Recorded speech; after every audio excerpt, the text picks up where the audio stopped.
On veut tout me retirer par toi, parce que je ne veux que toi. Mes pensées basées sur toi. Papa, prends ce que tu veux de moi, Éternel.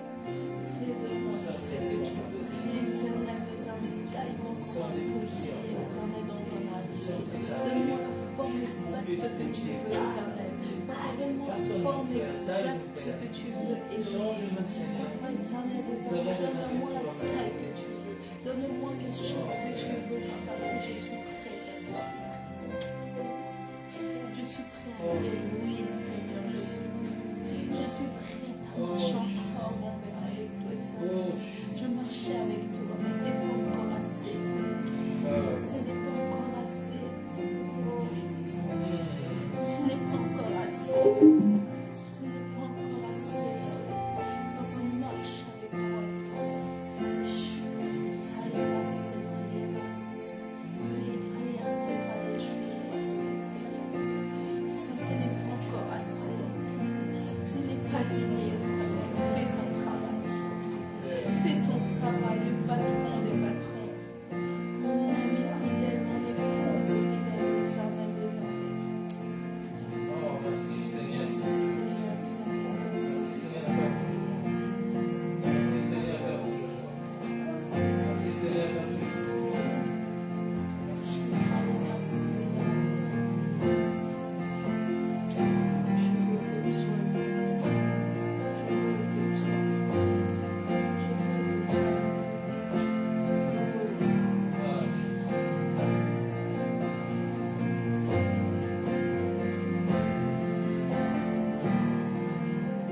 Amen. Tout le monde est venu pour Jésus. Amen. Je voulais chanter un chant, mais j'aimerais qu'on le chante ensemble. C'est un chant que j'ai reçu il y a un moment. Donc, c'est pas difficile. Je vais chanter puis vous allez répéter. Non, pas à nous, non, pas à nous, mais à ton nom. Je donnerai toute la gloire, je donnerai toute la gloire, non pas à nous, non pas à nous, mais à ton nom. Je donnerai toute la gloire, je donnerai toute la, encore une fois, non pas à nous, non pas à nous, mais à ton nom. Je donnerai toute la gloire, toute la gloire. Je donnerai toute la gloire, non pas à nous, non pas à nous, mais à ton nom. Je donnerai toute la gloire, je donnerai toute la gloire. Quand les hommes diront où est ton Élohim, je leur répondrai avec assurance. Mon Élohim est au ciel et il fait tout ce qu'il veut. Quand les hommes diront où est ton Élohim, je leur répondrai avec assurance. Mon Élohim est au ciel et il fait tout ce qu'il veut. Non pas à nous, non pas à nous, mais à ton nom. Je donnerai toute la gloire, toute la gloire. Je donnerai toute la gloire, non pas à nous, non pas à nous, mais à ton nom. Je donnerai toute la gloire, je donnerai toute la gloire. Laisse-moi te dire, mon bien-aimé, que personne ou rien ne soit ton idole. Et le roi étant est jaloux, il ne partage pas sa gloire. Laisse-moi te dire, mon frère, ma soeur, qu'un autre te loue pas ta propre bouche. Qu'as-tu que tu n'aies reçu? Fais tout juste pour la gloire de Dieu, non pas à nous,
sur le trône en maître.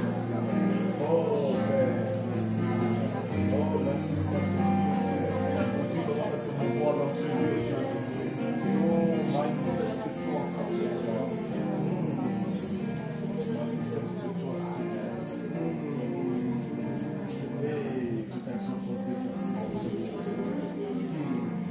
Nous avons des manifestations de ton esprit, Père, dans ce lieu, Seigneur. Déverse ton Dieu dans ce lieu. Inonde de ce lieu. Inonde de ce lieu par ta présence, Père. Inonde de ce lieu, Seigneur. Que ta vie coule dans ce lieu. Que ta vie coule dans ce lieu. Que ta vie coule dans ce lieu. Oh, Seigneur. Oh, Seigneur.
Reçois nos adorations, Seigneur.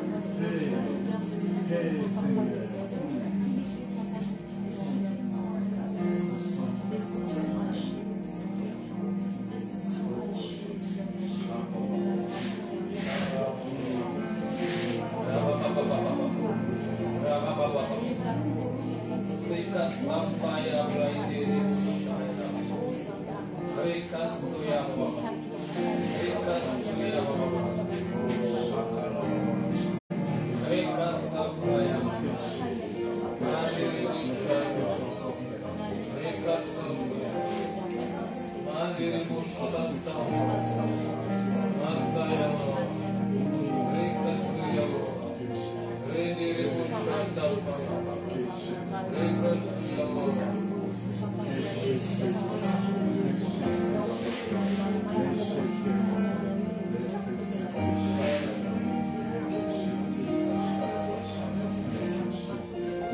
Thank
Seigneur. On recharge encore ce soir, Seigneur. Oh,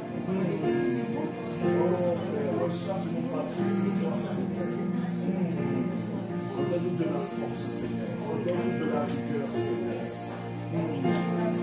Oh, Seigneur, le chemin est long, le chemin est long. Oh, Seigneur.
Amen.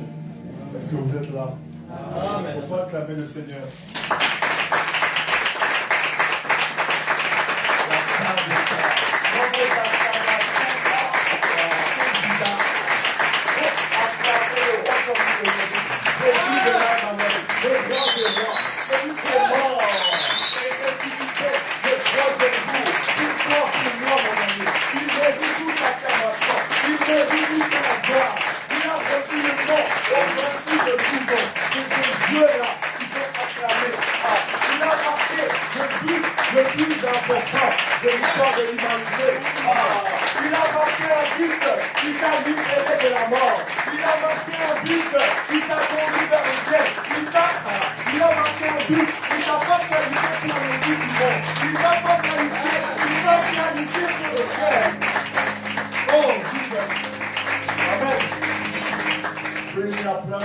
Au prophète David, que Dieu vous bénisse.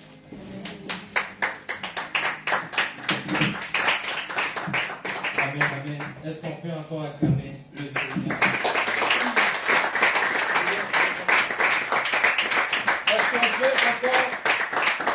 Est-ce qu'on peut encore acclamer le Seigneur? Dans ma foi chrétienne. Est-ce qu'on peut acclamer pour moi? Je n'ai pas besoin que tu acclames pour moi. J'ai besoin que tu acclames pour Jésus-Christ. Parce que moi, je ne peux pas te donner la vie. C'est Jésus qui te donne la vie.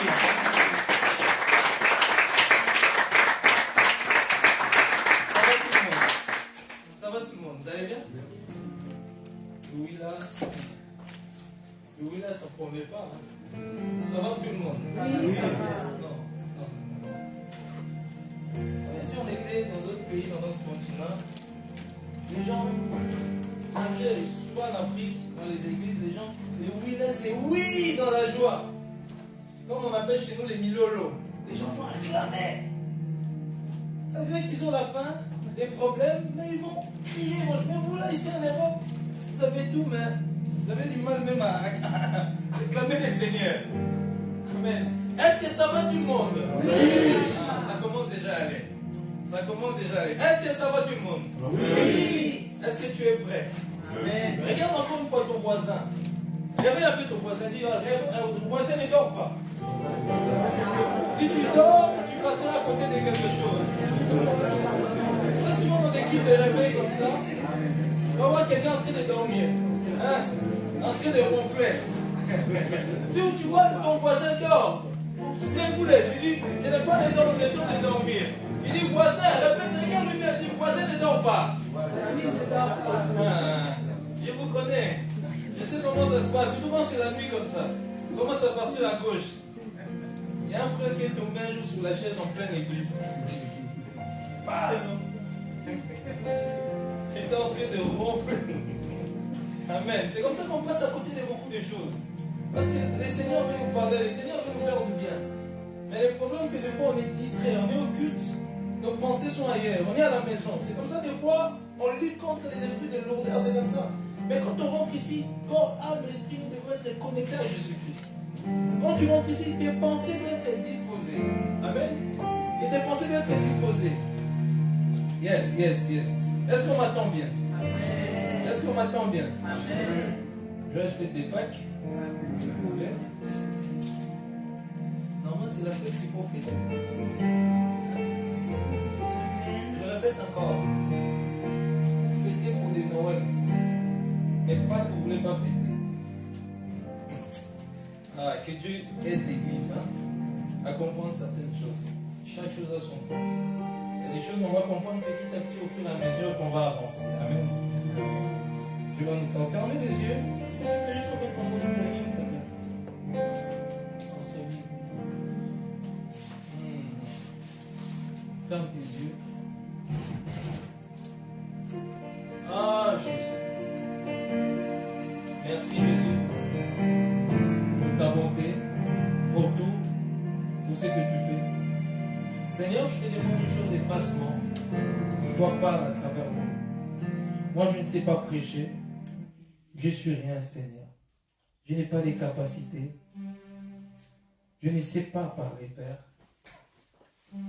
Je n'ai pas la connaissance, mais c'est toi qui donnes la connaissance. Parle à ton peuple. Instruis ton peuple. Remplis ton peuple par ton Saint-Esprit, Père. Je sais une chose, Père, ce soir, tu vas faire des grandes choses dans la vie de chaque personne. Je sais une chose, qu'il y a des gens qui vont abandonner le mal, le péché. Je sais une chose, il y a des gens qui vont sortir d'ici restaurés, délivrés, guéris, peu importe la maladie. Je te rends toute la gloire en avance pour tout ce que tu vas faire. Bye bye, bye bye. Bye bye, bye bye. Quitter c'est la vie, sur ma futa. Comment que bonayo. Bye bye, bye bye. Bye bye, bye bye. Quitter c'est la vie, sur ma futa. Tomona gemo, baba baba baba baba baba kiti se la vie soma futa. Tomona gemo, baba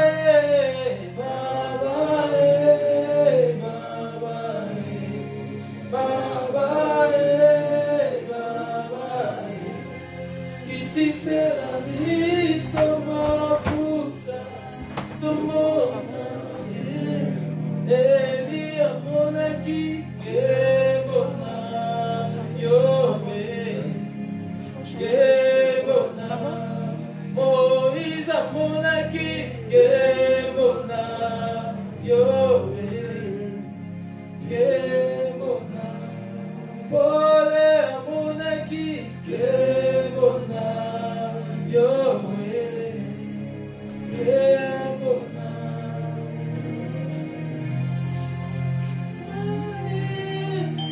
Baba, Baba, Baba, qui te servit sans ma futa, Tomona, que bona, Yahweh, Baba, Baba.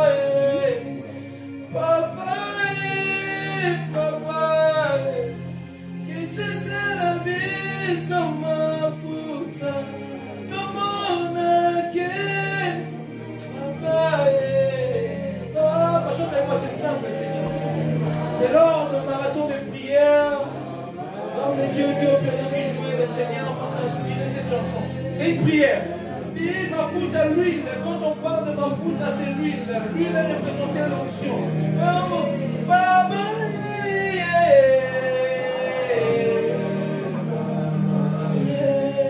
baba,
conduis ta gloire. Étienne la vie ta gloire.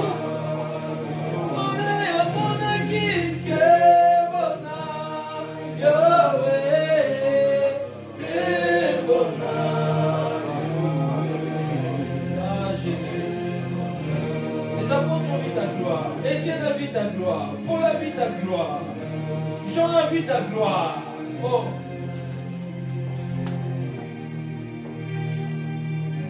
Oh, merci. Il y a une telle présence. Le ciel est ouvert. Le ciel est ouvert. Le ciel est ouvert. Je vois les anges de Dieu. Le ciel est ouvert. Le ciel est ouvert. Le ciel est ouvert. Je vois les anges qui descendent. Qui descend avec le feu, remplir l'église pour impacter les corps. Qui descend avec le feu, remplir l'église pour impacter le ciel est ouvert, le ciel est ouvert, le ciel est ouvert, je vois les anges de Dieu. Le ciel est ouvert, le ciel est ouvert, le ciel est ouvert, je vois les anges de Dieu qui descend avec le feu, remplir l'église pour impacter le monde. Je vois les anges de Dieu qui descendent l'église, je vois les anges de Dieu qui ramènent le réveil, je vois les anges de Dieu. Je vois les anges de Dieu. Que Dieu vous bénisse abondamment. Amen. Regarde ton voisin, dis-lui, voisin, c'est ton jour.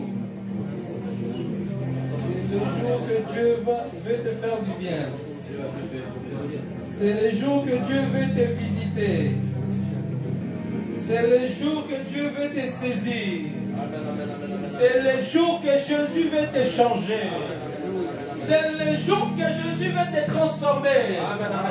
C'est le jour que Jésus veut te sortir du péché. C'est le jour que Jésus veut transformer tes pensées. Le thème d'aujourd'hui, c'est l'agneau de Dieu qui ôte le péché du monde. Est-ce que tu es là? L'agneau de Dieu qui ôte le péché du monde. Amen. On va lire quelques passages et puis nous allons parler sur l'agneau de Dieu qui ôte le péché du monde. 1 Jean chapitre 1 verset 29. L'homme de Dieu, Serge, je peux prendre 1 Corinthiens chapitre 5 verset 7. On va lire troisième personne peut prendre Apocalypse chapitre 5 verset 12 et Apocalypse 22 3. Je vais lire Jean 1 29, deuxième l'homme de Dieu Serge 1 Corinthiens 5 verset 7, troisième Apocalypse chapitre 5 verset 12, quatrième Apocalypse 22 verset 3 et je finirai avec Exode chapitre 12. Amen. Est-ce que ça va? Vous avez écrit? Ok. Je vais lire Jean 1 chapitre 29. Je vais essayer d'être vraiment court. Le lendemain, il vit Jésus venant à lui et il dit, voici l'agneau de Dieu qui ôte le péché du monde. Bon, je crois que tu n'as pas encore bien lu ça. On va encore répéter comme ça. Tu le lis bien, tu ouvres bien tes yeux. Si tu ne vois pas bien, mets bien tes lunettes. Ou si tu ne vois pas encore bien, je prierai pour toi la prochaine fois. Quand tu vas lire ces versets, tu vas bien le lire. Tu vas bien le comprendre. Le lendemain, il vit Jésus venant à lui et il dit, voici l'agneau de Dieu qui ôte le péché du monde. Amen. Amen. Et nous allons descendre au verset 35 à 36 avant de lire le deuxième passage. À partir de 35, le lendemain, Jean était encore là avec deux de ses disciples. Ayant regardé Jésus qui passait, il dit, voilà l'agneau de Dieu. Amen. Ensuite, on peut lire 1 Corinthiens chapitre 5, verset 7. 1 Corinthiens 5, verset 7. Faites disparaître le vieux levain afin que vous soyez une Pâque nouvelle, puisque vous êtes sans levain, car Christ, notre Pâque, a été immolé. Car Christ, notre Pâque, il a été Immolé. immolé. Vous savez, c'est quoi Seigneur m'a immolé? Tué. Tué pour le sacrifice. Amen. Immoler quelque chose. Nous allons lire Apocalypse chapitre 5, verset 12. Il disait d'une voix forte, l'agneau qui a été immolé est digne de recevoir la puissance, la richesse, J'aime trop ce la passage. sagesse, la force, l'honneur, la gloire et la louange. Répète encore ces passages, c'est trop. Il disait d'une voix forte, l'agneau qui a été immolé est digne de recevoir la puissance, la richesse, la sagesse, la force, l'honneur, la gloire et la louange. Amen. Tu montes au verset 4. C'est le verset 4. Et je pleurais beaucoup de ce que personne ne fut trouvé digne d'ouvrir le livre et de le regarder. Et verset 5. Et l'un des vieillards me dit, ne pleure point, voici, le lion de la tribu de Juda, le rejeton de David, a vaincu pour ouvrir le livre et ses 7 sceaux. Yes. Est-ce que tu peux lire Apocalypse chapitre 22, 3?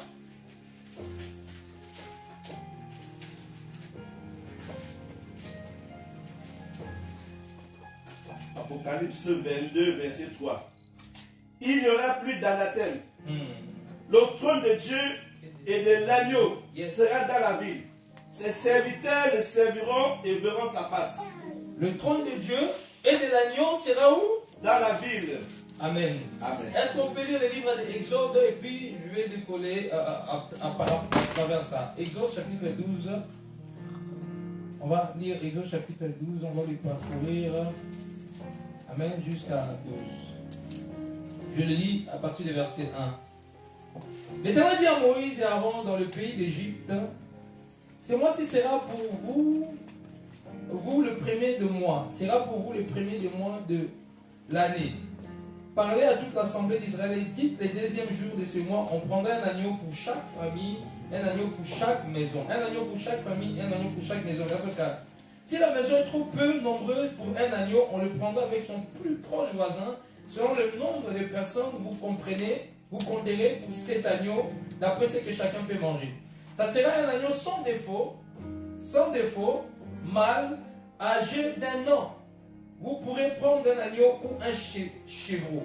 Vous les garderez jusqu'au 14e jour de ce mois et toute l'assemblée d'Israël l'immolera entre les 2 soirs. C'est ce qui s'est passé à la croix. On prendra de son sang et on mettra sur les 2 poteaux et sur les linteaux de la porte des maisons où on le mangera. Cette même nuit, on mangera la chair rôtie au feu. On la mangera avec des pains sans levain et des herbes amères. Il n'y avait pas d'assaisonnement. Comme aujourd'hui. Vous ne les mangerez point.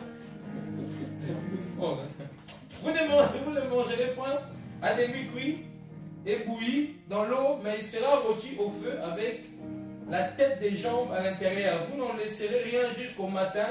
Il en reste quelque chose. Le matin, vous le brûlerez au feu. Quand vous les mangerez, vous aurez vos reins sains, vos souliers aux pieds et votre bâton, la main, et vous les mangerez à la hâte. C'est la Pâque de l'Éternel. Amen. Cette nuit-là, je passerai dans le pays d'Égypte et je frapperai tous les premiers-nés de tous les premiers-nés du pays d'Égypte, depuis les hommes jusqu'aux animaux, et j'exercerai le jugement contre tous les dieux d'Égypte. Je suis l'Éternel. Amen. Amen. L'agneau de Dieu qui ôte le péché du monde. La définition tout simplement du mot agneau, un agneau désigne le petit d'une brebis, c'est un petit d'une brebis ou d'un bélier. Amen. Et quand Adam et Ève a péché, il y a une chose qu'il faut savoir, que Dieu, ils se sont rendus compte qu'ils étaient nus. Dieu a pris quoi? Il a tué un animal. Il a tué, il a fabriqué quelque chose pour le couvrir. Et cette tête-là représentait l'agneau. Amen. Et au fur et à mesure que le monde avance, le péché a commencé tellement à prendre de l'ampleur et les enfants d'Israël, quand ils péchaient, souvenez-vous du tabernacle, on parle de lieu saint, de lieu très saint quoi? Parvis extérieur. Le parvis. Amen. La Bible dit que le parvis était foulé aux nations. Donc, quand tu rentrais dans le parvis, il y avait quoi? J'ai déjà enseigné ça. L'autel de quoi? Vous lisez comme vous. Quand on rentre dans le parvis, il y avait quoi? L'autel de quoi? N'hésitez pas. Hé, chrétien. N'hésitez pas. Il y avait quoi? Quand tu rentres dans le parvis, quand tu rentrais dans le parvis, l'autel de quoi? On réfléchit. L'autel de l'Holocauste. Il faut lire votre Bible. Amen. Et autour de l'autel de l'Holocauste, il y avait plusieurs ustensiles que les sacrificateurs travaillaient avec. Et quand on dépassait l'autel de l'Holocauste, il y avait quoi? Avant de rentrer dans le lieu saint. Hein? Comme on dit, on lavait les mains, on faisait les ablutions. Comment on appelle ça? Hein? Comment on appelle ça? Ah là là, Jésus est bon. Cuve de rein. Ok? On va encore avancer. Je vais encore poser des questions. Quand on dépassait le cuve de rein, on arrivait dans quel endroit? On appelait les lieux quoi? Oh, ça. Ah, les lieux quoi? Les lieux quoi? Quand vous allez lire Exode 25, Exode 20, Exode 25 jusqu'à 31, vous allez apprendre tout ça. On appelait le lieu saint. Maintenant, quand tu rentrais dans le lieu saint, quand tu rentres dans le lieu saint, il y avait quoi? Côté gauche, il y avait quoi? Il y avait quoi? J'ai besoin de réponses. Il y avait une table. Non, non. Je parle d'abord du côté gauche. Il faut être précis dans la parole. La chandelier. Les chandeliers. Avec combien de lampes? 7. Combien? 7 lampes. 7 lampes. Et du côté droite, il y avait quoi? Les tables. De quoi? De pain? Le pain, sans levain, le pain de proposition. Et il y avait combien de pains? 12. Et que le pain a été renouvelé après combien de jours? C'est bien, 7 jours. Et c'est qui avait trop de manger ça? Les sacrificateurs. Ah, c'est bien.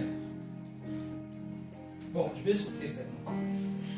Comme ça, je vais avancer. On va avancer vite. Donc, le tabernacle avait trois parties. Le parvis, le lieu saint et le lieu très saint. Ok? Dans le lieu très saint, après le parvis, on parle de lieu très saint. Le lieu très saint, on parle de l'arche de l'alliance. Il y avait comme une couverture, la propitiatoire. Il y avait 2 chérubins qui étaient au-dessus. Amen. Il y avait comme une lumière qui montait vers le ciel. C'était une chambre noire. Lumière qui montait vers le soir. Amen. Et qu'est-ce que les sacrificateurs faisaient quand le peuple péchait? Le peuple devait ramener quoi? Il y avait une obligation. Pas de défaut. C'est là que Exode aussi nous rappelle l'agneau qui devait manger. Pas de défaut, sans tâche, âgé de 1 an. Je dis souvent, à mon avis, que quand Dieu a tué l'animal, quand Adam a péché, il devait avoir son défaut. Parce que c'est Dieu lui-même qui a commencé à ouvrir ce mystère-là. Parce qu'avant que les sacrificateurs commencent, avant de faire des rituels, c'était que Dieu sait qui a commencé à tuer l'animal. Et plus tard, le plus en plus de temps avance, les choses vont commencer à s'ouvrir. Amen. Et les sacrificateurs faisaient quoi? Quand le peuple péchait, d'ailleurs même dans le lieu, déjà dans le parvis, tout le monde ne pouvait pas rentrer déjà là. Les gens étaient dehors, hors du parvis. C'était seulement les personnes qui avaient droit, qui avaient péché, qui devaient rentrer dans le parvis, qui devaient ramener un animal, sans défaut, sans tâche, qui devait les ramener. Et qu'est-ce qu'ils devaient faire? Il y avait un rituel qui se faisait avec le prêtre et les sacrificateurs. C'était tout simplement. Quand on ramenait l'animal, notre terme c'est quoi? Non, moi j'aimerais bien dire que ça devait être vite. Quand on est... Ah Seigneur. Il faut aimer l'enseignement, les bien-aimés. Amen. Et quand on ramenait, la personne qui avait péché devait ramener l'animal dans le parvis. Parce que vous n'avez pas le droit déjà de rentrer dans les lieux saints ni dans les lieux très saints. Même dans le parvis, déjà, personne n'avait droit. Hein? Donc, ils étaient tous à l'extérieur du parvis. Donc, ça veut dire, quand ils ramenaient l'agneau qui était âgé de 1 an, qui n'avait pas de défauts, qui représentait Christ, Jésus-Christ. Dans le départ, Dieu avait déjà commencé à représenter Jésus-Christ par les animaux. Parce que l'homme avait péché. Je vous ai dit la fois passée à la conférence, par un seul homme, le péché est rentré dans le monde ainsi que la mort. Donc l'homme avait péché, l'homme était condamné pour aller en enfer. À cause du péché de Adam et Ève. Donc, eux maintenant, quand on venait avec l'animal près du sacrificateur, la personne qui avait péché devait mettre la main sur l'animal, les sacrificateurs devaient égorger. Voilà les ustensiles qui étaient autour, le sang devait couler. Et qu'est-ce qui s'est passé en fait? Le fait qu'on avait égorgé l'agneau, on avait immolé, la Bible parle de terme, on parle de l'agneau qui a été immolé. Immoler l'agneau, ça veut dire tuer l'agneau, donner en sacrifice, on devait tellement l'immoler. Et c'était la représentation de Jésus-Christ. Amen, est-ce qu'on écrit? Est-ce que ça va? Oui. Suivez-moi bien, hein? Ne vous perdez pas en chemin. Amen. Jésus est bon, il va nous faire du bien aujourd'hui. Et après avoir tué l'animal, le péché était transmis à l'animal. L'homme se sentait libre. Maintenant, il devait en ramener encore un animal. C'était comme un symbole de remerciement. Il devait ramener cela. Amen. Et cette pratique-là s'est passée de plus en plus aux enfants d'Israël. Où on devait, parce que l'homme était pécheur, l'homme était rempli de péché, même aujourd'hui l'homme est pécheur. Maintenant nous avons la grâce parce qu'on a le Saint-Esprit. Mais à l'époque, le Saint-Esprit n'était pas chez les gens. Le Saint-Esprit, on n'avait pas encore l'œuvre de la croix. L'œuvre de la croix n'existait pas encore. Dieu avait déjà un projet de ramener l'œuvre de la croix plus tard. Mais dans l'ancienne alliance, dans la loi, dans l'ancienne alliance, ce qui s'est passé, c'était ces sacrifices-là. Tuer les animaux, tuer les bêtes, tuer. Et le passage qu'on a lu tantôt, dans Jean 1, 29, Jean-Baptiste dit, voici l'agneau qui ôte les péchés du monde. Mais si on revient en avance, on peut lire dans Genèse 22, 7. Quelqu'un peut lire vite Genèse 22, 7, s'il vous plaît. Genèse 22, 7. Genèse chapitre 22, verset 7. Tu peux le dire. Genèse 22, verset 7. Alors Isaac parla à Abraham, son père, dit, mon père, et il répondit, me voici mon fils.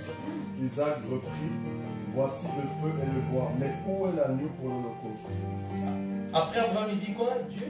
Abraham répondit, mon fils, Dieu se pourvoira lui-même de l'agneau pour l'holocauste. Ok.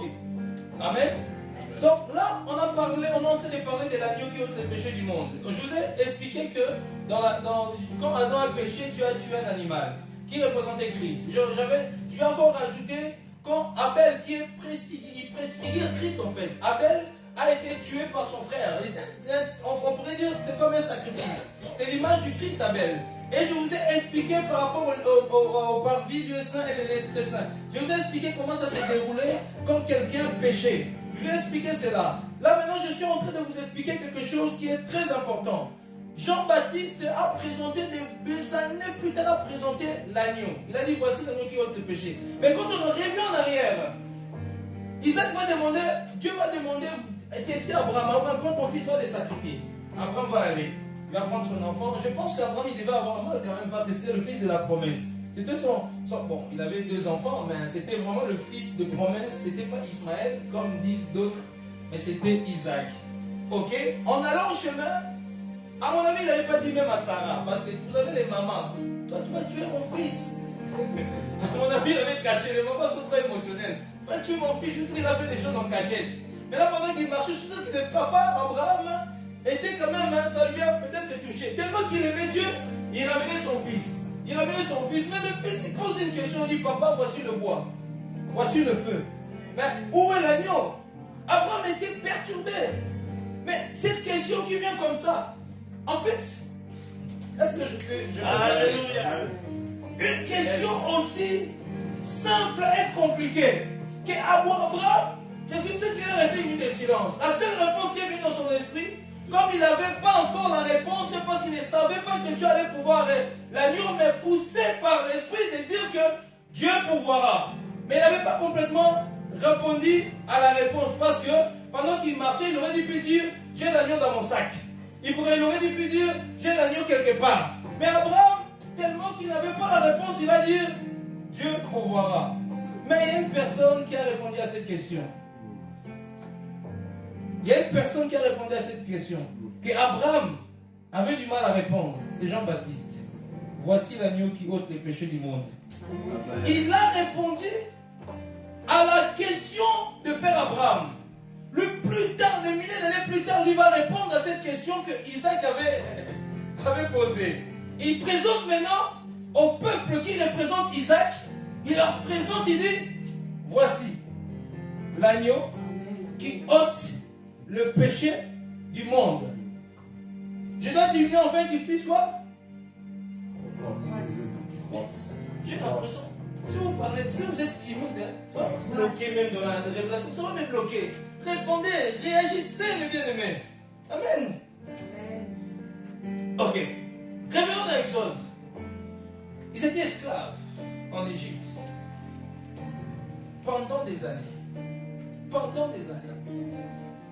À un moment, ils n'en pouvaient plus. On les a accablés des travaux. Mais Dieu va susciter quelqu'un qui s'appelait Moïse.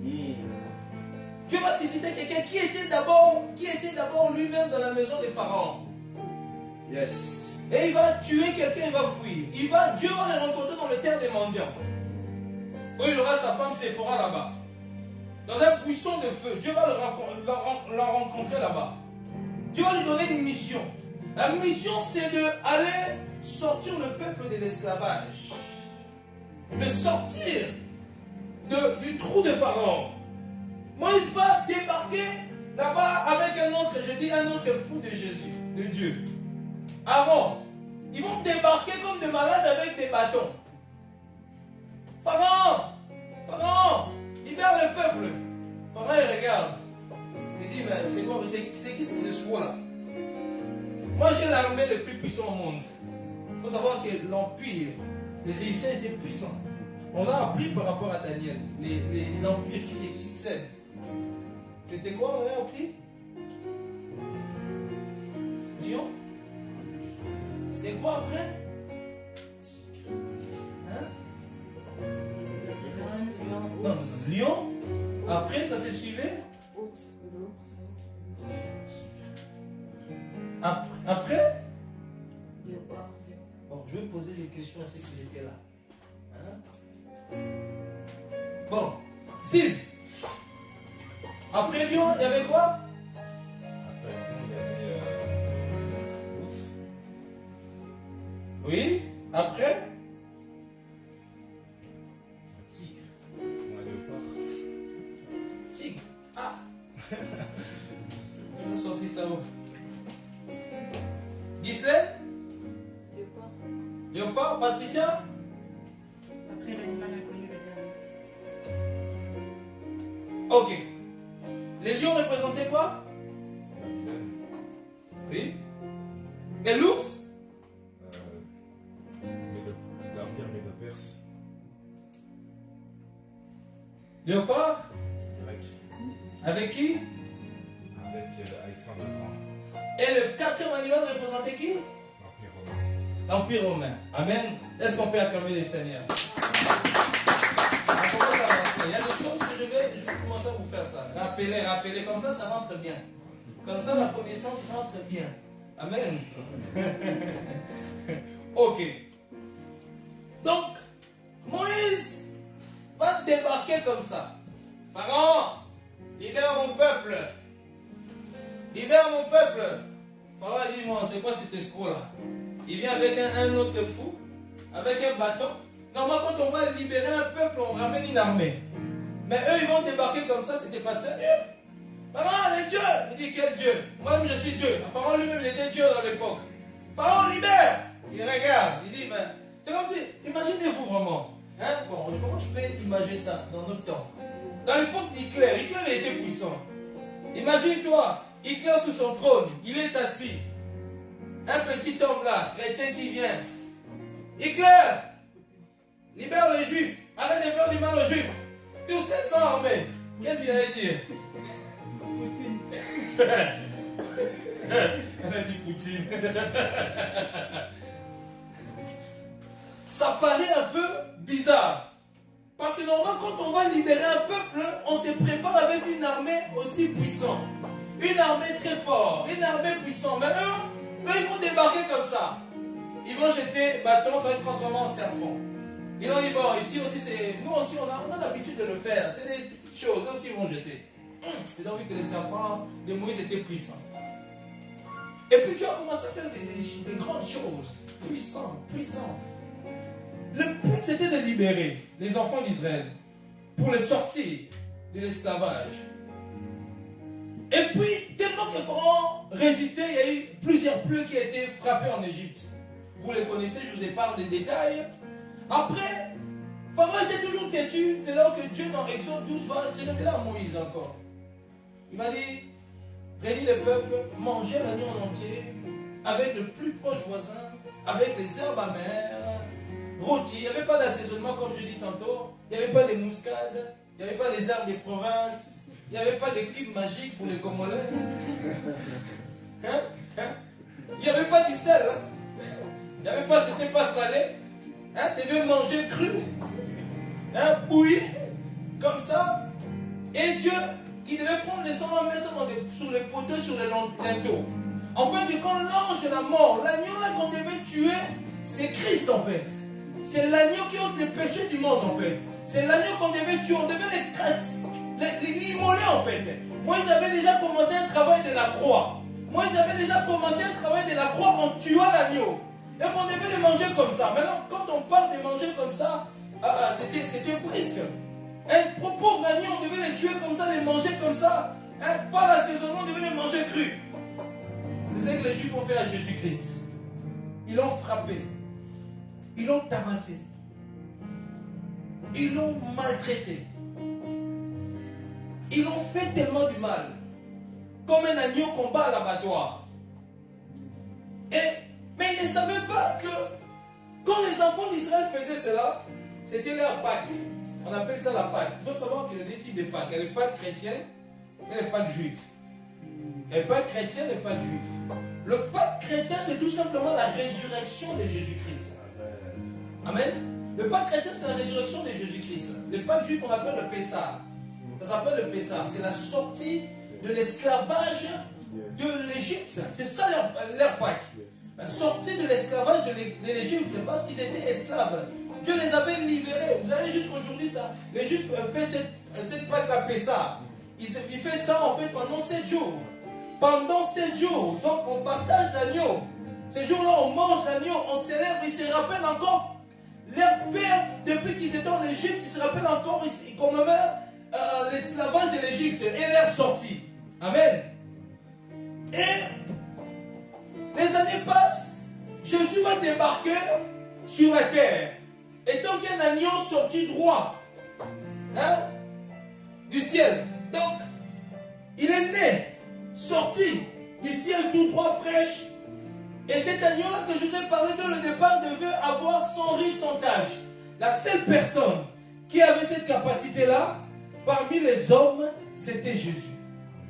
Jésus qui n'avait pas de péché. Jésus qui n'a jamais commis de péché. Jésus qui n'avait pas de défauts.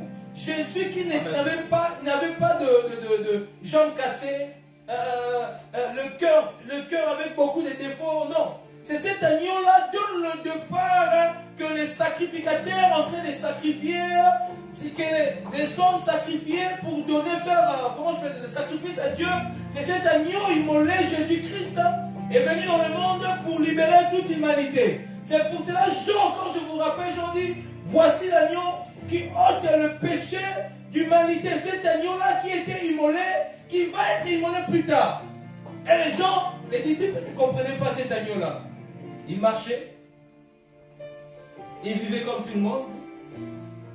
Ses frères ont essayé ses frères, quand je parle de ses frères, je parle des juifs, ont essayé de le lapider. Ils le confondaient.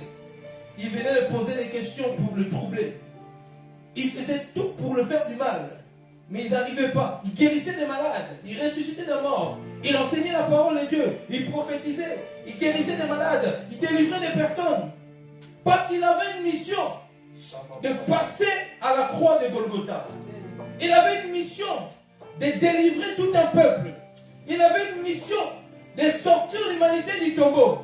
Il avait une mission de déplier Satan dans les ténèbres. Et les gens ne comprenaient pas. Il débarque l'agneau de Dieu. Là, c'était dans la dimension d'abord de l'agneau. Parce que quand il est venu dans la dimension de l'agneau, après il est revenu dans la dimension de lion. C'est pour cela dans le ciel, on a dit, qui est digne d'ouvrir les sections de la rampe? Personne n'était digne. Les anges sont regardés, des milliers d'anges. Personne. Les vierges sont regardés. Les êtres humains se sont regardés. Personne n'était digne. Mais Jean a pleuré et dit, comment ça se fait que dans cette dimension céleste, personne n'est digne d'ouvrir les sections et de la rompre? Et l'un des vieillards se lève et dit, ne pleure pas Jean, mais il y a quelqu'un, le lion de la tribu de Juda, l'agneau immolé, l'étoile du matin, le roi des rois, le sauveur des sauveurs, le seigneur des seigneurs, le tout-puissant, le fondateur de l'univers, le créateur des cieux et de la terre, le premier-né entre les morts, le premier-né entre les morts, le premier-né entre les vivants, le sauveur de l'humanité, l'homme qui donne la vie, l'homme qui donne la santé, l'homme qui donne la force, l'homme qui crée, l'homme quand il parle, les choses se matérialisent, l'homme qui transforme de l'eau en vin, l'homme qui marche sur les eaux, l'homme qui délivre les fous des Gadarènes. Jean regarde, il dit, c'est lui, celle qui est digne d'ouvrir les sept seaux et de la rompre. Quel point? D'ouvrir les sept seaux, quel point? Il fallait seulement un agneau immolé. Et même dans les ciels qu'on a regardé, on a vu un agneau était là comme s'il était mort. Triste. Et cet agneau-là sur la terre. Quel est le caractère d'un agneau?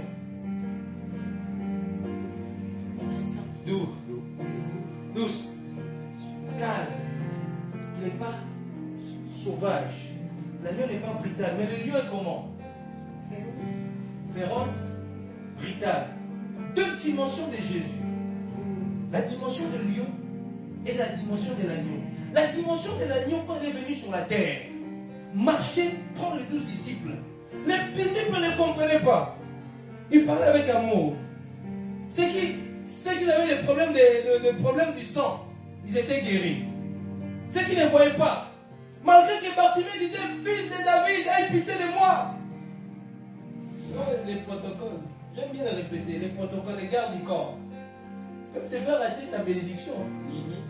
Ils bloquent. Non, tu passes par là. Les maîtres, c'est ce qu'ils ont fait. Bartimée ne passe pas là. Les maîtres. Heureusement qu'il était violent. Yes. Souvent aussi certains protocoles dans les églises, ils peuvent te bloquer dans des conférences. Certainement, je suis là. Toi, tu veux, Dieu veut te bénir, il te bloque. Hein? Tu vas où? Sécuritas. Il y a trop de sécurité dans les églises. C'est grave quand même. On te bloque. Hein? C'est terrible. Hein? Il y a un frère, on l'a bloqué comme ça.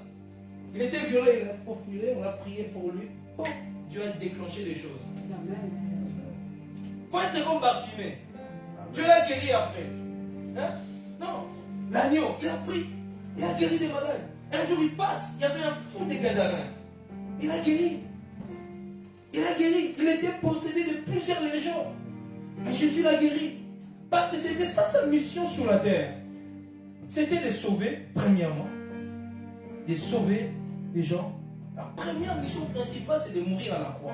Mais quand il n'était pas encore mort, sa mission, c'était d'enseigner. De révéler le royaume des cieux. De sortir les gens de leur tombeau.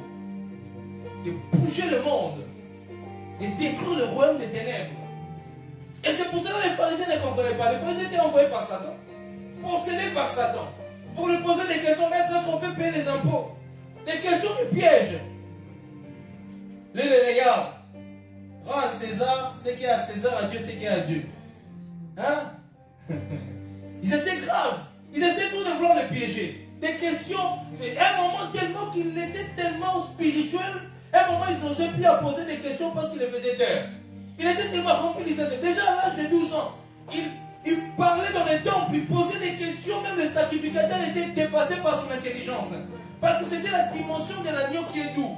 Cette dimension de l'agneau-là, elle a une capacité de faire des choses dans la connaissance. Elle a la capacité de restaurer, elle a la capacité de faire du bien, elle a la capacité d'introduire dans le royaume des cieux. C'est pour cela la croix, quand il passe à la croix, qu'est-ce qui se passe? On l'a immolé entre deux soirs. Il était à la croix avec un voleur qui était là juste à côté. L'autre a commencé à parler du mal, mais l'autre a reconnu son tort. Mais Jésus lui a dit, aujourd'hui tu seras avec nous au paradis. Mais autrefois là, les gens on appelait ça les saints d'Abraham. Les gens étaient au séjour des morts. Les saints d'Abraham, ça ne se trouvait pas dans le lieu saint, ça se trouvait dans le séjour des morts. Il y avait des compartiments au séjour des morts. Il y avait un compartiment où Satan règne, où Satan maltraite les gens. Et l'autre compartiment, c'était ce qu'on appelle les saints d'Abraham, où les morts, depuis l'époque de Noé, depuis la nuit des temps, jusque là, ils allaient au sein d'Abraham. Ils n'étaient pas encore garantis d'être sauvés tant que l'œuvre de croix n'était pas passée. Yes. Ça soit les David, ça soit les Salomon, ça soit tous ces gens-là. Ils étaient au sein d'Abraham au séjour des morts. Ils attendaient la promesse, la prophétie d'Ésaïe, la prophétie de Michée. Il y a plusieurs prophètes dans la Bible qui avaient prophétisé la Vierge enfantera. Plusieurs prophéties qui ont été eues lieu. Et tous ils attendaient. Ils étaient là. Ils attendaient. Quand il va nous libérer? J'essaie un peu d'imaginer. J'essaie un peu d'argumenter. Quand il va venir? Nous on est là au séjour des morts ici. Quand il va venir nous libérer, nous ramener au paradis? Quand? Il s'est posé beaucoup de questions. Des années, des milliers d'années passent. Noé passe. Habakkuk passe. Agé passe. Sophonie passe. Esdras se passe. Zacharie passe. Néhémie passe. Toutes ces personnes passent. Samson passe. Salomon passe. Samuel passe. Ézéchiel passe. Oh, toutes ces personnes dans la Bible sont en train d'aller dans le séjour des morts. Séjour des morts. Jusqu'on arrive en Malachie. Page blanc. Yes. Page blanc. Silence. 400 ans de silence. Dieu ne parlait plus. Quand Dieu ne parle plus, ça veut dire qu'il est en train de préparer quelque chose de glorieux. Amen. C'est pour cela que tu dois parler moins et préparer des choses dans l'intimité. Amen. Trop parler peut te tuer. Trop parler peut te... Oh, tu peux rater. Est-ce que quelqu'un m'écoute ce soir? Amen. Trop parler peut te faire rater des choses. Mais quand tu parles peu, tu prépares des choses dans le secret. Amen. Page blanche. Des années de silence. Après on apparaît avec un homme sauvage, Jean-Baptiste. Je vais dire comme ça. Qui mangeait les sauterelles. Ah! Si Dieu te dit mange les sauterelles, tu vas manger les sauterelles. Tu vas dire Satan qui mangeait, il était dans les déserts. Il baptisait les gens. Parce qu'il devait faire ce que l'agneau. Il préparait déjà les chemins. Il préparait les chemins pour l'agneau. Il était en train de préparer les chemins. Il était en train de préparer les chantiers pour le roi des rois. Et quand le roi des rois débarque, c'est lui qui va les baptiser. C'est lui qui va les baptiser. Ils étaient cousins. Hein? Quand ils sortent de là, ils deviennent une autre personne. C'était plus la même personne. Il sort de là, il commence à bouger le monde. Bouger le monde. Et son souci, c'est que l'homme quitte les dimensions du péché. Son souci, c'était que l'homme soit libéré du mal. Parce que l'homme était dans le mal. Les enfants d'Israël vivaient dans le mal. Normalement, les enfants d'Israël, ils avaient une alliance avec Dieu. À travers Abraham, jusqu'à 2 générations, ils avaient une alliance avec Dieu. Ils ne devaient pas pécher, ils ne devaient pas se mélanger, ils ne devaient pas s'accoupler avec d'autres nations. Ce qui a coûté, je l'ai déjà dit, ce qui a coûté les problèmes de la division de royaume à cause du péché de Salomon. Le péché, c'est toujours le même problème qui détruit le monde. Le péché, c'est le problème que Jésus a résolu à la croix. Et quand Jésus descend, après avoir, il est mort, et le rideau se déchire en deux. Je vous avais dit la fois passée que quand Adam a péché, retenez bien, le rideau s'est déchiré en deux. La mort de Jésus-Christ. On revient dans le jardin d'Éden. Dieu avait placé qui? 2 chérubins protecteurs pour protéger les jardins d'Éden. Dieu a placé cela parce que le jardin d'Éden était comme une dimension, je pourrais dire comme le lieu saint. Une dimension spirituelle très élevée par rapport à la dimension que Adam a eue quand ils ont péché. Parce que Adam et Ève, ils n'étaient pas dans la dimension de ce corps que nous avons maintenant. Ils avaient une autre dimension de corps. Ce n'était pas la dimension encore céleste. Dimension céleste, c'est autre chose. Mais c'était une dimension au-delà. Le corps était parfait. Le corps était saint. Le corps était. C'est pour cela que j'ai intitulé un message d'enfant du 6e jour.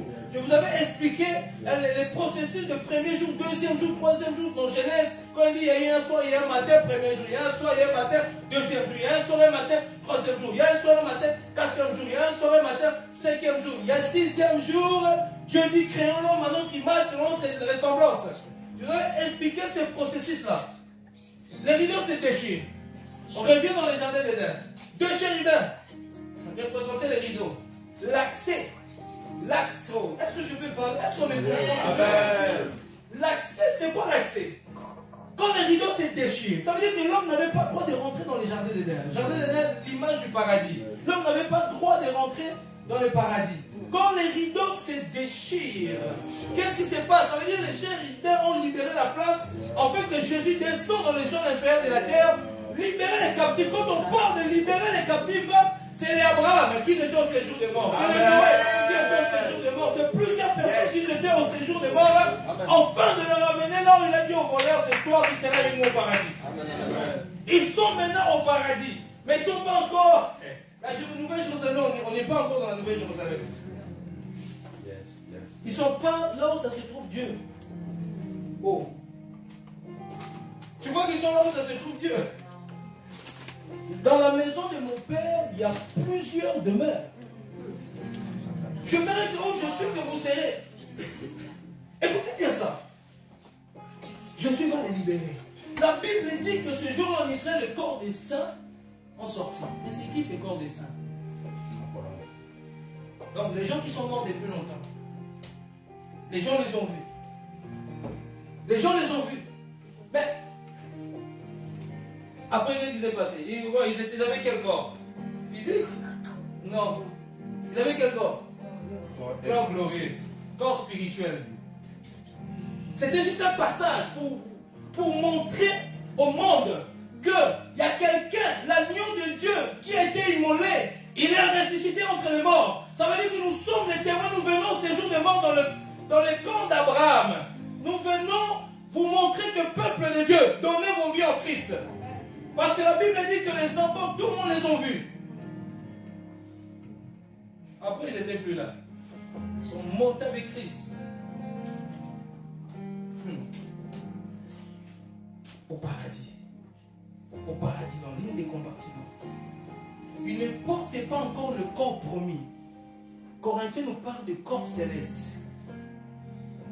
Ils ont des corps spirituels, mais ils n'ont pas de corps encore célestes. Parce que tant que Christ, et tant que nous ne sommes pas encore à la fin du monde, Christ n'est pas encore revenu pour chercher l'église. Nous allons avoir ce corps. Quand Christ va revenir dans les nuées d'abord, nous prendre, aller fêter la fête des noces au ciel. Et c'est là que l'Antichrist va faire son entrée. Je vous parle des détails. Vous avez promis l'eschatologie. Quand je vais parler sur l'eschatologie, amen, je vous parle des détails. Comme ça, on ne rentre pas là. Comprenez juste que L'agneau a fait un travail qui a purifié le séjour, qui a purifié le monde spirituel, qui a purifié tout ce que Satan avait fait. C'est pour ça qu'on parle du sang de Jésus-Christ, le sang qui a été coulé. Le sang. Il y a un sorcier a dit, quand les chrétiens voient le sang, un sorcier qui devient un grand pasteur aujourd'hui au Congo, Pasteur Jonas, il a un témoignage puissant. Lui, il révèle comment il parle du catholicisme, de l'islam, il parle. Lui, il a dit, j'ai fait plus des églises. Pour ma conversion, j'ai fait beaucoup des églises au Congo, c'était que des faux. J'arrivais là-bas, moi j'avais plus de 400 démons autour de moi. J'arrivais chercher ma délivrance. Quand j'arrivais, moi-même je vois, mais le pasteur lui-même, il n'a pas de puissance, c'est un escroc. Maintenant j'envoie les démons, ça commence à m'énerver. Moi je cherche ma délivrance, Satan me cherche. Parce que comment il a remarqué que Satan n'était pas Dieu. Ils étaient dans la réunion, quelqu'un fait l'erreur, a dit c'est Jésus qui a intervenu, tout le monde est tombé, tout le monde a fui dans le monde des ténèbres. Vous savez, le nom de Jésus-Christ fait trembler le monde des ténèbres. Il donne ses témoignages en fait, il dit tout simplement, mais je vais dans les églises pour te délivrer. Personne ne me délivre. Il a fait plus presque la moitié du Congo. Il tournait. À un moment, il était fatigué. Il a dit, bon, à chaque fois qu'il rentrait dans les églises, on voit les démons taper tous les pasteurs. Il rentrait les démons. Parce qu'il n'avait pas, lui, il cherchait pas ceux qui vont mourir. Et toi, je ne fais rien. De toute façon, j'ai aussi d'autres démons. Je les envoie. Il est tapé. Mais il y a une seule église. Il a essayé de faire ça. Il a été bloqué par l'onction. C'est comme ça qu'il a eu sa conversion. Il dit, quand les chrétiens voient les sons de l'agneau, mes bien-aimés, ça existe.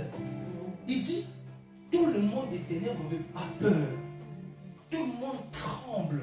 Il dit, vous criez la sang de l'agneau, sang de l'agneau. Il dit, nous on le voit autrement. C'est comme un feu. Vous parlez ça. Ça devient aussi.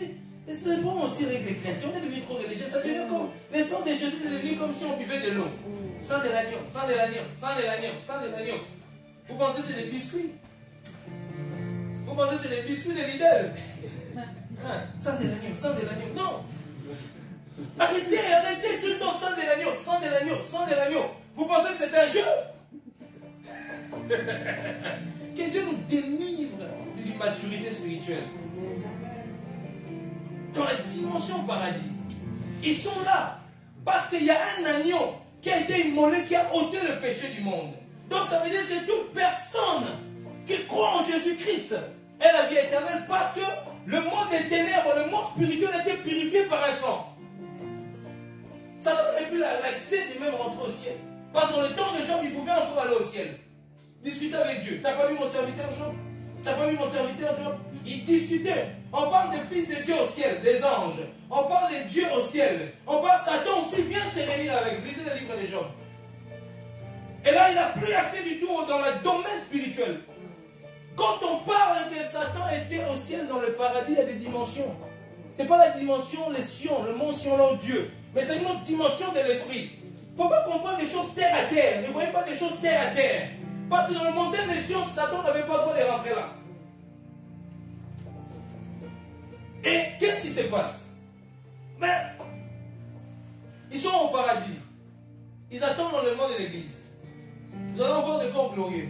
Mais c'est ceux qui vont vivre dans la sanctification. C'est les personnes qui vivront dans la sanctification.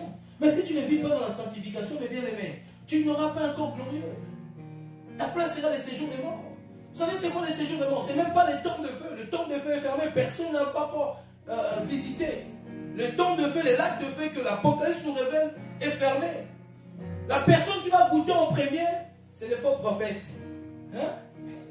Lui, et l'Antichrist. C'est les deux qui vont inaugurer. Ils vont dire bonne année. Les bonnes années, ça sera là-bas. Ils vont d'abord, tellement qu'ils vont créer le trouble sur la terre. Hein? Satan, lui, ne sera pas encore jeté. Parce que lui, c'est un pion que Dieu va d'abord utiliser. On va d'abord donner des gifles. Hein? Donc ça veut dire que la Bible dit qu'un ange, on ne dit même pas quel ange, qui va l'enfermer pendant 1000 ans. On parle des reines de millénium. Je ne vais pas rentrer dans l'escatologie là. Mais je veux toucher seulement des points. Parce que je sais que si on rentre, on va encore aller, on va encore ouvrir des portes. On va toucher, je vais florer seulement. Je vais te donner le goût de la Bible. Hein? Comme ça, quand tu vas rentrer aujourd'hui, tu vas lire ce soir, tu vas lire ta Bible. Amen, tu vas dire, mais il a parlé des milléniums. Tu vas commencer à aller chercher sur Internet les milléniums. Hein? Je ne te donne pas le verset, comme ça tu vas chercher. D'ailleurs, même, c'est quand je vais vous demander ce que je dis là. Dimanche, non, pas dimanche. Mais un autre jour, je vais vous demander le verset que je dis là. Hein? Des milléniums là. Commence déjà, je te donne l'exercice, commence déjà à chercher les milléniums. Commence à chercher là où c'est écrit que Satan a été enfermé pendant 1000 ans. Je te donne déjà l'indice, c'est l'Apocalypse. Comme ça, tu ne te perds pas avec Jean et Hébreu. Parce que les chrétiens ne veulent plus lire la Bible. Amen. Ils ne veulent plus. Enfermés pendant 1000 ans. Cachot. Hein? L'Antichrist déjà jeté. Les faux prophètes jetés. Ils ont mis les troubles sur la terre. Après, il sera relâché. Il y aura ce qu'on appelle la guerre des Armageddon. Et Gog et Magog. Qui vont essayer d'attaquer. Mais le feu va les frapper. C'est là que la Bible dit, il sera jeté là où il y a le faux prophète. Hein? Il y a le faux prophète et l'antichrist. Ils seront inaugurés là-bas. Et puis, le ciel va s'ouvrir. Il y a un nouveau ciel, il y a un jugement dernier qui va se passer. On parle de trône blanc, de trône de jugement. Les livres vont s'ouvrir. Si ton nom n'est pas inscrit dans ces livres-là, tu ne rentreras pas, mon bien-aimé. Mais Dieu t'a fait grâce. L'agneau a déjà été immolé à la croix de Golgotha. On t'a sorti du péché. Pourquoi tu vis encore dans des choses bizarres?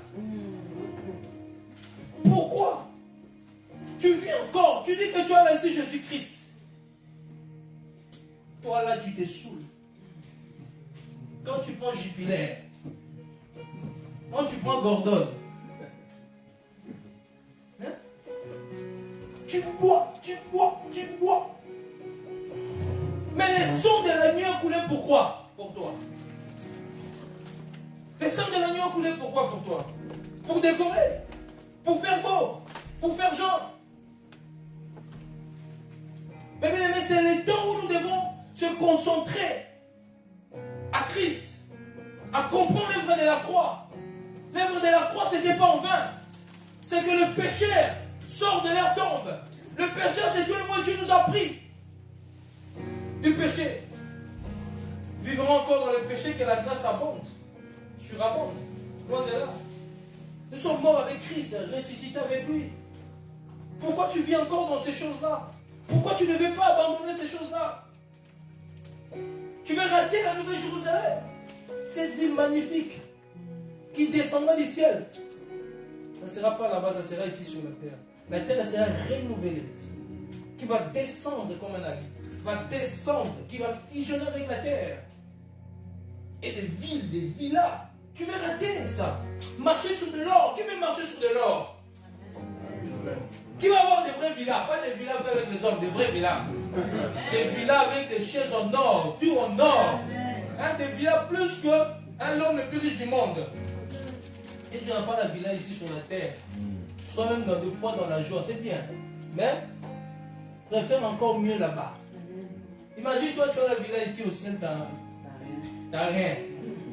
Il y a des gens qui vont habiter dans les jardins. Jardin du ciel. Vous savez comment, si je peux utiliser ça, je sais que ça va, mais ils vont tomber dans les jardins, c'est une façon de parler. Parce que vous ne construisez pas vos maisons au ciel. Vous ne construisez pas vos maisons au ciel. Il faut construire votre maison au ciel. Travaillez pour construire votre maison. Évangélisez les personnes. Gagnez des âmes. Aidez les pauvres. Mettez même les offrandes là. Ça construit des maisons. Parlez de Jésus-Christ. Faites du bien aux autres. Ça construit vos maisons au ciel. Travaillez votre cœur et marchez dans la sanctification. À quoi bon gagner le monde et perdre son âme? Le prix était payé, les sacrifices étaient payés à la croix de Golgotha. Il y a un sang qui a été coulé pour que tu ne demeures plus dans les péchés. Les gens vivent comme bon les semble. L'orgueil dans le cœur, l'hypocrisie, la jalousie, l'amertume. Ils sont là toujours avec ça. On commence à se cacher, on est imparfait. Oui, c'est bien. Mais si ça fait 15 ans, tu répètes les mêmes phrases, il faut se poser des questions. Oui, tu commences à te cacher. Non, nul n'est parfait. 20 ans, toujours nul n'est parfait. Maintenant, la croix a servi à quoi? 20 ans dans le christianisme. Toujours nul n'est parfait. Tu continues toujours dans les habitudes là. Toujours dans les coins de la rue. Tu poses là, tu es en train de siffler des filles. Et puis quand tu arrives à l'église, shalom, shalom, prophète, shalom. Comme un agneau, hypocrite. Changeons nos habitudes. Le feu de l'enfer va t'accueillir avec un bras ouvert. Il dit bienvenue chez moi. Si tu ne changes pas, si tu ne changes pas ton caractère, Jésus a ôté le péché. Il a ôté le péché. Pourquoi tu veux toujours demeurer dans le péché? Pourquoi tu aimes des choses charnelles? Pourquoi tu aimes le monde? La Bible dit n'aimez pas le monde ni les choses de ce monde. Si quelqu'un aime le monde, l'amour de Dieu n'est pas en lui. Il parle de l'impudicité, de plusieurs choses qui sont dans le monde. Et pourquoi tu as encore à croire ces choses-là? Il y a des personnes qui, on a culte pendant 3 jours. On ne voit même plus dans des cultes. On ne voit même plus dans des cultes. 1 mois, 2 mois, 3 mois. Il est à la maison. Je comprends aussi que tu es en voyage ou tu étais en formation avec le travail, avec l'école, tout ça, tu étais en formation intense. Je comprends, mais une personne qui est là toujours à la maison, il est à la maison en train de dormir. Quand il y a les cultes, tu ne viens pas. Les séminaires, il ne vient pas. Il est toujours à la maison. Mais c'est les mêmes personnes qui viennent nous embêter. Il y a des personnes que je ne prierai plus. Il faut que vous grandissiez dans la maturité. Vous ne voulez pas venir prier. Vous ne voulez pas venir prier. Vous n'aimez pas Jésus. Vous voulez seulement profiter de Jésus, de l'onction de Jésus. Vous n'aimez plus Jésus. Les gens n'aiment plus Jésus. Jésus est mort à la croix, mais les gens n'aiment plus Jésus. Les gens aiment leurs biens, même matériel. Les gens aiment l'argent, la richesse. Ils aiment leur voiture. Ils aiment ce qu'ils font, mais ils n'aiment plus Jésus. Il y a peu de personnes qui aiment Jésus, qui peuvent mourir pour Jésus-Christ. Vous pensez que l'évangile de Christ, il y en a qui sont morts. Les pierres crucifiées en envers. On a scié des personnes. Il y a des personnes qui les ont jetées des balcons. Quand tu tombes, on commence encore à les frapper.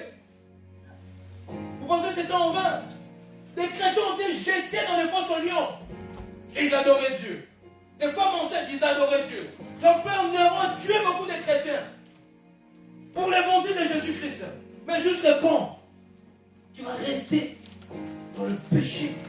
Jusqu'à quand tu vas rester dans le péché? Le péché qui te tient captif. Et le sang de l'agneau. Et l'œuvre de la croix, servir la croix. Tout le temps le même péché, tout le temps le même péché, tout le temps le même péché. Il faut revoir ta conversion. Il faut checker ta conversion. Toujours les mêmes habitudes, toujours la même chose. Soit tu es possédé, tu viens, on va te délivrer, tu ne vas plus pécher. Il y a des personnes, ils pêchent parce qu'il y a un démon en eux. Il y a un esprit qui est là, qui les tient captifs. Il y a des personnes, ils pêchent par rapport à ça. Il y a des personnes, ils pêchent parce que renouvellement de l'intelligence, les anciennes habitudes.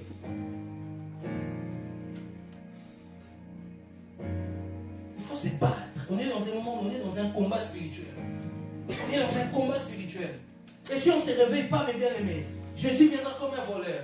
Il viendra avec ses saints anges. Toi, tu vas rester. Tu as prêché Jésus, tu as embêté les gens. Mais en cachette là-bas, tu étais le plus grand. Tu regardais des films de pornographie, tu avais collectionné des films pornographiques. On ne sait pas. Il y a une maman. Tout le monde savait, c'est maman bien, maman Bernadette, maman gentille, maman qui aide tout le monde, il fait des beignets à l'église, maman qui aide, la maman qui aide des gens au Congo, la maman qui aide. Les jours de sa mort, les gens pleuraient. Maman Bernadette, elle est morte. Maman, c'est comme, on le témoignait comme Tabitha, Dorcas. On témoignait d'elle, les jours de sa mort. Bizarrement, les jours-là, les gens viennent. Cette maman nous a fait beaucoup de mal. Cette maman l'a escroqué de l'argent. L'hypocrisie. Les chrétiens sont comme des athées. Un athée, c'est un hypocrite. Il joue un rôle qu'il n'est pas. Il joue un rôle qu'il n'est pas. Il a double face. Changeons notre mentalité. Vous voulez un réveil dans cette nation? Commençons à vivre dans la sanctification, nous allons vivre le réveil. Le réveil vient quand les hommes commencent à vivre dans la sainteté. Et votre sanctification, vous allez vous fatiguer avec moi. Vous allez pas fatiguer. Tout le temps, ça va revenir dans vos oreilles. Changeons notre façon de faire. Changeons notre façon de voir des choses. Changeons nos mentalités. L'agneau a été immolé, l'agneau a été ressuscité le 3e jour. Et le monde est spirituel. On regardait. Mais qu'est-ce qui se passe le jour de la croix? Le monde spirituel, tout le monde se regarde à gauche, à droite. Le monde des ténèbres, ils disent, mais qu'est-ce qui se passe là? Mais lui, on l'a crucifié. Mais c'est pas lui là qui vient là. Qui vient en ce jour de mort récupérer les clés. Dans la Bible, il arrive, quelqu'un dit il arrive. Il toque, toque, toque, toque, toque. Satan envoie son garde, il dit, regarde c'est qui. Comme on n'arrive pas à prononcer le maître, il regarde dans le trou. Il dit, maître, c'est lui là. Maître, c'est qui? Toc, toc, toc, toc. Maître, c'est lui là. Le nom de Jésus, au monde des ténèbres, on ne prononce pas. Toc, toc, toc, toc. Maître, c'est lui là. Satan fâché, il dit, c'est qui? C'est j'ai maître. Non, tout le monde pagaille dans le monde des ténèbres. Elle dit, donne-moi les clés. Je donnerai ça à Pierre. Donne-moi les clés. Il reprend les clés des séjours de mort. Donne l'accès à l'homme au ciel. J'ai parlé des chérubins qui étaient dans les jardins d'Éden, qui bloquaient l'accès. Ils s'écartent à cause de la croix. L'homme maintenant peut avoir l'accès au ciel. Aujourd'hui, à travers l'œuvre de la croix, tu peux rentrer au ciel.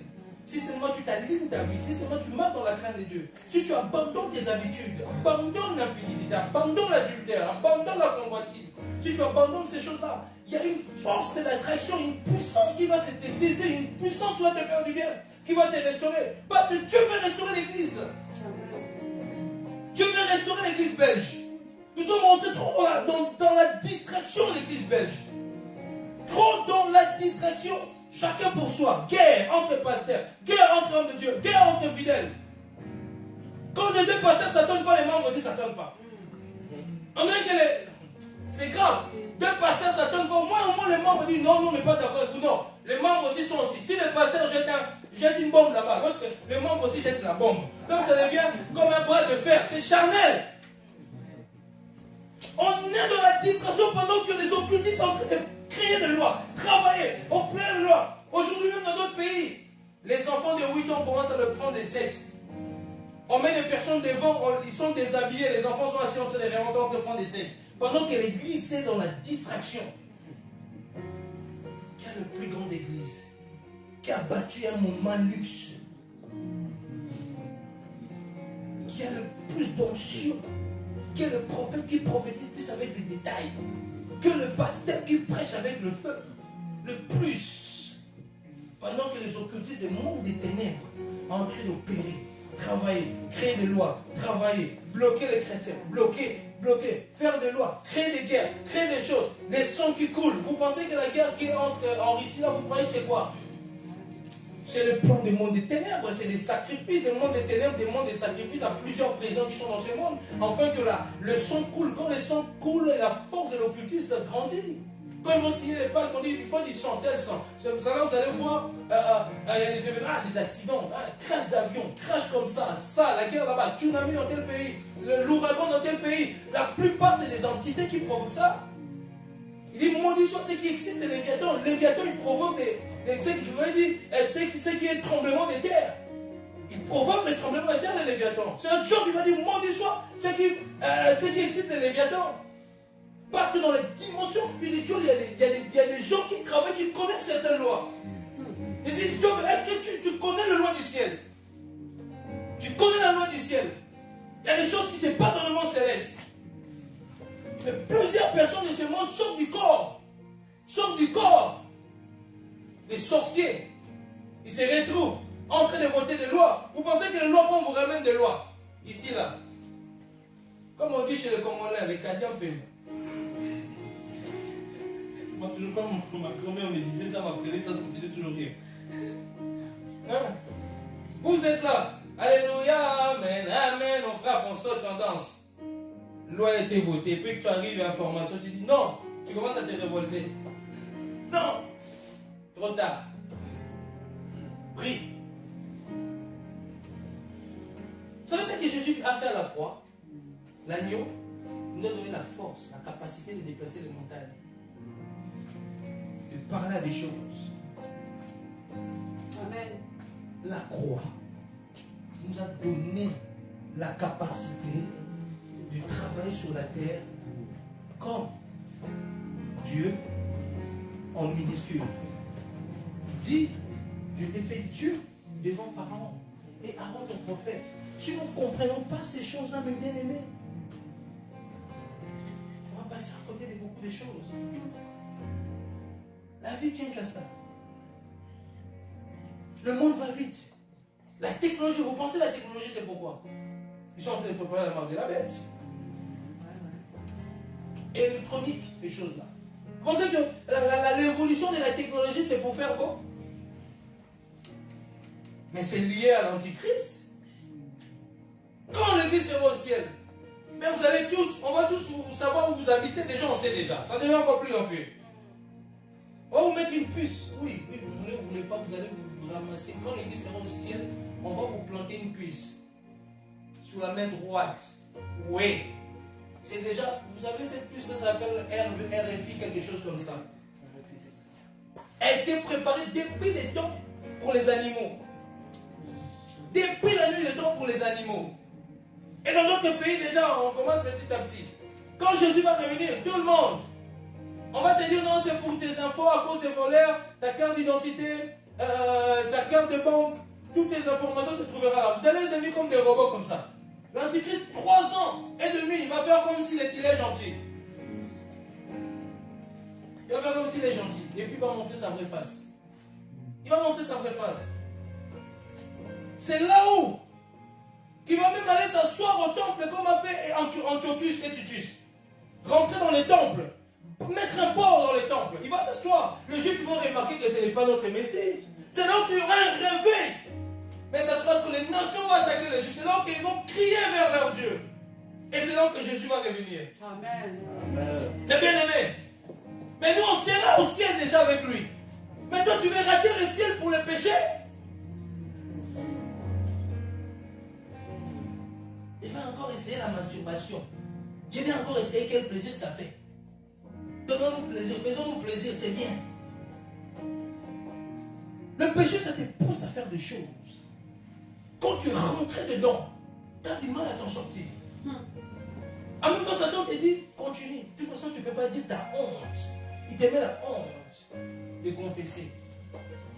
Les gens sont esclaves, sont liés. Mais Jésus les a libérés. Nos églises les ont remplies avec des personnes qui sont dans l'impudicité totale. On chante, on danse, on chante, on danse. Les gens sont possédés. On crie, on saute matin, midi, soir. On chante, on danse, on saute. Les gens sont transpirés, fatigués. Ils sortent. Quand il arrive, il a crié. Quand il arrive à la maison, flèche, il tombe. Et puis il appelle, pasteur, je suis tombé. Mais tu as chanté. Hein? Vaincre les démons, vaincre les démons, vaincre les démons, vaincre. J'ai marché sur les sorciers, tu sautes, marche. Quand tu sors là, une fille te regarde avec les yeux, tu te touches, je dis viens seulement. Mais tu as marché sur les serpents dans la salle.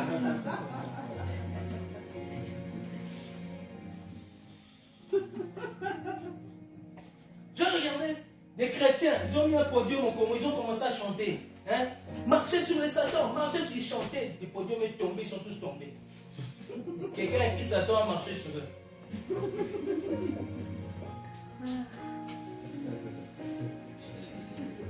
On doit se réveiller un peu. On doit se réveiller, mes bien-aimés. Vous pensez quoi? On vient là, je prophétise, les gens tombent sur les gens sont guéris, les gens qui poussent, toutes ces choses-là. Et on est là aussi, et puis Jésus revient, vous allez si vous vous convertissez pas réellement. C'est beau tout ça là. J'aime la gloire de Dieu, j'aime le miracle de Dieu, j'aime la parole, j'aime tout de Dieu.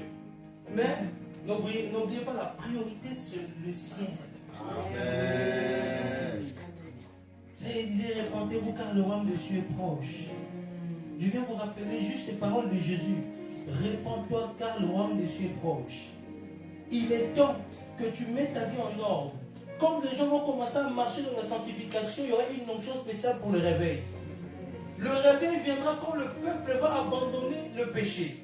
Je vous ai dit la fois passée dans la conférence que l'histoire des réveils a commencé quand les gens ont commencé à abandonner des choses. Les gens ont abandonné la magie, les gens ont abandonné la sorcellerie, les gens ont abandonné l'adultère, les gens ont abandonné des choses. Ils déposaient, ils ramenaient la magie de plusieurs choses. Et les gens ont commencé à se convertir. Si les gens veulent rester dans leur péché, D'ailleurs, même l'église, les gens, quand ils vont à l'église, c'est comme s'ils n'ont pas envie d'aller. Ils sont là, quand on va aller à l'église. Ils ont tous des têtes de citron. Ah, on va aller à l'église. Ça devient comme un poids. Il n'y a plus la joie d'aller à l'église. David il dit, ah, quand je suis dans la joie, quand je vais dans la maison du Seigneur, mais toi, ça devient comme un poids. Mais pour l'argent, bon, l'argent, on court, on est pressé. Quand il est déjà en retard, tu commences à courir, même tu dors, tu cours, mon patron. Mais quand tu arrives à l'église, on marche comme ça. Ah, encore l'église, ça va durer 2 heures. 2 heures, ah, 2 heures c'est trop. Et puis les prophètes, ils mettent 5 heures, c'est tard, les prophètes, ils exagèrent. Tu ne viens plus. Quand tu es fatigué, tu vas prendre et aimer les temps avec Dieu. Vous prenez les temps, vous faites des 8 heures là-bas au travail pour Dieu, vous n'arrivez pas à faire 4 heures. On travaille à 8 heures du travail, tu es content. L'argent. Mais pour Dieu, 4 heures. Quand il va finir, on est en Europe. L'évangile n'est pas européen. Amen. On est en Europe. Demain, je vais aller au travail. Mais il oublie que c'est Dieu qui lui a donné le travail. Le travail, je vais faire 8 heures, mais pour Dieu, 1h30. 2 jours seulement dans la semaine, 1h30, 1h30. Et puis, je vais enseigner lundi au vendredi, 8h, et puis on est KO. C'est pour ça que tu ne pries pas. On est dans un système d'esclavage. Où on les a dit dans le monde des ténèbres, fatiguez-les dans des travaux durs. C'est ce qui s'est passé en Égypte. On les a tablés des travaux, on les a tablés des choses. C'est le système d'esclavage que nous sommes en train de vivre. C'est quand tu sors des travaux, tu as juste envie de t'asseoir et boire de l'eau. Et quand tu es posé sur les canapés, tu ne liras plus la Bible. Tu croises tes pieds, tu ouvres Netflix. Aujourd'hui, en plus, on t'a sorti tous les types de chaînes. Tu as tous les types de films, tous les types de dessins. Tu veux les films pour les impudiques et les films pornographiques. Ils sont là. Pour les gens qui aiment le kung fu, ils sont là. Les gens qui aiment le karaté, action. Tu as tous les types de films, tu es posé avec un popcorn, avec de l'eau. Tu dis, bon, je ne vais plus prier, je vais m'asseoir comme ça, je vais prier. Et puis la nuit, vers 23h, tu dis, je vais quand même prier. Seigneur, je te loue, je t'adore. Amen. Tu commences même les amen, tu ne fais pas de Satan dit, bien, mais je vais bien t'avoir. Mais je déclare sur ta vie et je prophétise que à partir de maintenant, tu commences à sortir de ton tombeau. Je déclare dans ta vie que ta vie spirituelle commence à changer. Je déclare dans ta vie, tu vas avoir les ailes pour l'évangile. Tu vas prendre le bâton du Christ. Tu vas marcher sur les serpents, les scorpions. Tu ne seras plus pareil dans la foi. Tu ne seras plus tiède parce que si tu es tiède, Dieu va te vomir. Tu seras bouillant avec la capacité, la foi de Dieu. Est-ce que je peux parler? Amen. Changeons notre façon de faire. Le réveil de temps de la fin aussi, c'est aussi les temps qu'on accorde à Dieu. C'est les temps qu'on accorde à Dieu. Quand tu viens à l'église, tu t'attends à 2 heures. Non, avec moi, tu ne feras pas 2 heures. Si tu es pressé, tu pars. Et on a vécu un culte si glorieux. Parce qu'on est resté. Vous pensez que la gloire de Dieu vient quand tu fais 1h30 de culte? Il y a des dimensions de gloire. Viens quand tu fais des 4h, 5h dans les cultes. Ils sont là. Quand je faisais des marathons de prière à 7h, la gloire descendait dans la salle. C'était tellement une atmosphère sur là. Une atmosphère de gloire. Il y avait tellement le feu. Il y avait des pailles. J'ai vu des personnes avec des pailles d'or. Quand je rentrais chez moi, je descends pour prier toute ma maison. Parce qu'il avait fait un marathon de prière. Mes enfants tous avec des paillettes dans le corps. J'ai vu des cultes avec des pailles parce qu'on a duré longtemps dans les cultes. Et alors j'ai prié pour une fille au téléphone. Au Congo. Lui, il est à Paris, dans ce même vie, Jésus apparaître. Elle a commencé à crier. Parce que c'est le temps de la prière. Le réveil arrive devant nous. Mais c'est à nous d'abandonner le mal et le péché. Amen. C'est le temps de quitter notre confort. C'est le temps de rentrer dans une dimension avec Dieu. C'est le temps de prendre. C'est le temps de quitter le monde, d'abandonner le monde. C'est le temps de rentrer dans la terre promise. Alléluia. Rentre dans la terre promise. Dans la terre promise, rentre. Ne reste pas. Ne passe pas à côté de la terre promise. Oh non, je ne suis pas encore marié. Je ne suis pas encore marié. Seigneur, ne me tue pas. Que je ne vais pas maintenant au ciel. Je dois voir mon petit. Je dois voir mon petit copain. Et si Dieu te donne, vous vous tenez la main. Vous n'êtes pas marié, vous vous embrassez, vous marchez. Vous couchez ensemble. Ouais, vous avez des personnes que maintenant Dieu ne donne pas encore une personne. Parce que si Dieu te donne, il sait que d'abord, il ne t'a pas encore de finances. Peut-être qu'il sait dans un an, il va te donner un travail. Si tu te donnes quelqu'un maintenant, toi là, on te connaît. Tu vas faire 1 mois, tu vas résister 2 mois. Quand on va te toucher seulement les potes, tu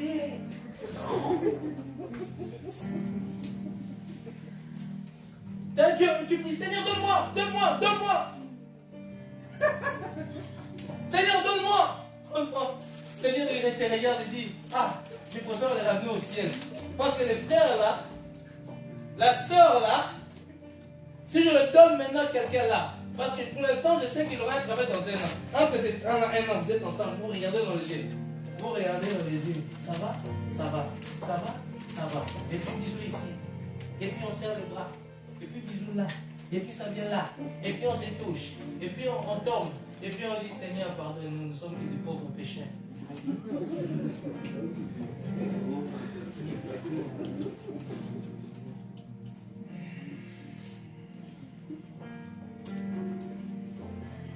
Est-ce qu'on peut essayer de questions?